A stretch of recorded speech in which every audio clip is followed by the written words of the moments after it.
Well, hey guys, I'm Colin Koskinen, owner of Legendary Habitat, Whitetail Land Management and Consulting. I'm out here at our family farm here in Manistee County and here with Aerial Wildlife Solutions. We're out here doing some filming today and we're going to be breaking down, I'm going to be showing some different buck beds, some terrain features, how these deer are using these terrain features, how they're bedding, and then we're going to tie all that in with getting some really cool aerial drone footage and doing some maps of the property. So it should be really cool. We're going to break this down, show you both an aerial perspective and then both on the ground, and we'll see you out there.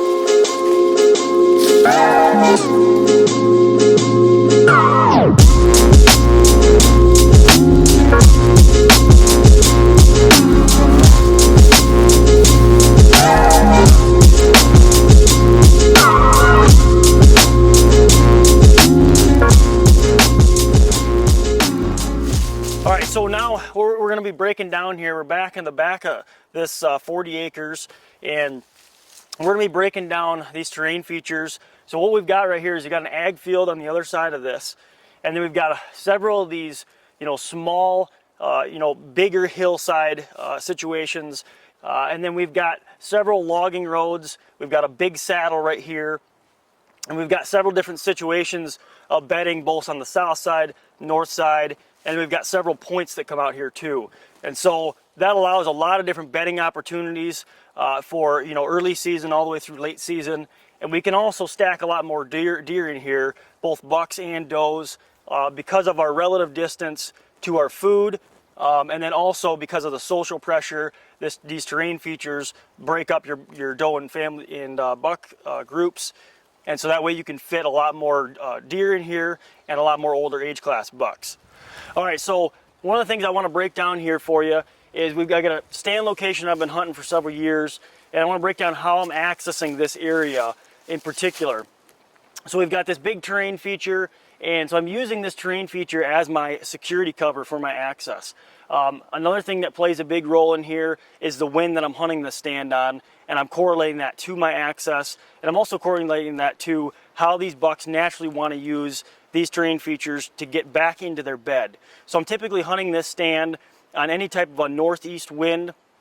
That's my predominant wind up here during that pre-rut time frame when those bucks are cruising downwind of doe bedding, and I want to beat them back into their bedroom or these core areas where these mature bucks feel comfortable during daylight hours. So that's kind of the situation. I'm using the thermals because they're going to be pulling up out of these bottoms typically on a morning, and so my thermals can pull up into these areas where these deer really aren't. And a lot of times these deer will use these saddles, which I'm sitting in right now, and they're going to wrap around these high points.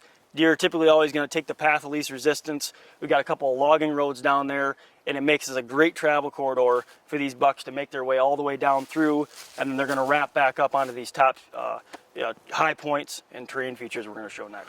All right, so we're standing up here on one of these terrain features. This is a point right here, and it drops off. And so I'm standing right next to one of these beds up here. And so a lot of times when I come into these areas, whether I'm consulting on a property or scouting public land, I'm trying to break down the terrain feature, and I'm also trying to look for many of these different beds. I'm looking for sign.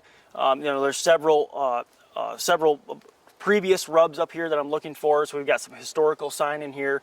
And then the other thing I'm looking for is actually how these beds are orientated on this terrain feature. So over here is facing north, and then we've got south facing over here, which is, it kind of correlates and parallels to this point.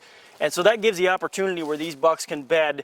There's several benches down here, and they can bed correlated on the wind and the weather and the temperature, whether they want to, if it's a little bit of a cooler day, they can bed over here on the south side, and if it's a little bit of a warmer day, they can bed more on the north side. So they can correlate and move around this terrain feature in several different locations.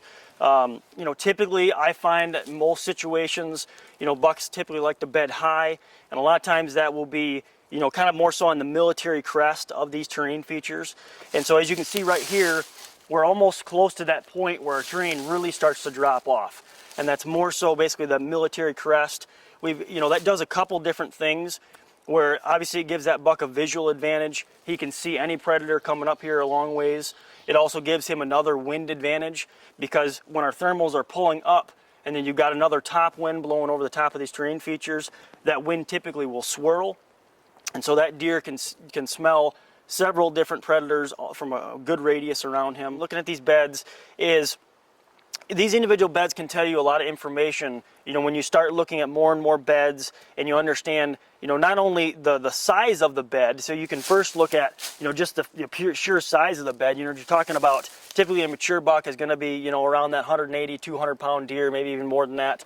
And, they're going to be pretty big, when they're bedding down. So a lot of times I'm looking for these bigger beds. This bed is, probably right around 5 foot, 5.5 foot in length. It's pretty wide. He's got a big area he can move around in. And then another thing I look at is, if you get down here and actually look at the hair, and you can actually pull up the hair in here, and you can see we've got some thinner hair, and then we've also got some thicker hair that's in here. And a lot of times what that'll indicate is, if we've got both thick and that thin hair, then a lot of times those bucks are using that during the winter and during the summer months.